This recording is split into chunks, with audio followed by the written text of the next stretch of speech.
భద్రాచలంలోని శ్రీ సీతారామచంద్ర స్వామి వారి ఆలయంలో ఏరువాక పౌర్ణమి సందర్భంగా ఏరువాక పూజలు ఘనంగా జరిగాయి.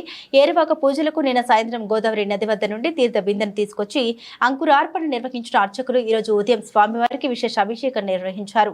ఈ రోజు ఉదయం లక్ష్మణ సమేత సీతారాముల్ని బేడ మండపం వద్దకు తీసుకొచ్చి విశేష స్వప్న తిరుమంజనం ఘనంగా నిర్వహించారు. పాలు, తేనె, నెయ్యి, పంచామృతాలు, వివిధ నది జలాలతో అభిషేకం నిర్వహించిన అర్చకులు స్వామివారికి ధూప దీప నైవేద్యాలు సమర్పించారు. అభిషేకం అనంతరం మహాపూర్ణాహుతి ఉత్సవాన్ని నిర్వహించనున్నట్లు తెలిపారు. ప్రతి ఏడాది జ్యేష్ఠ మాసంలో పౌర్ణమి నాడు స్వామివారికి విశేష అభిషేకం నిర్వహిస్తున్నట్లు తెలిపారు.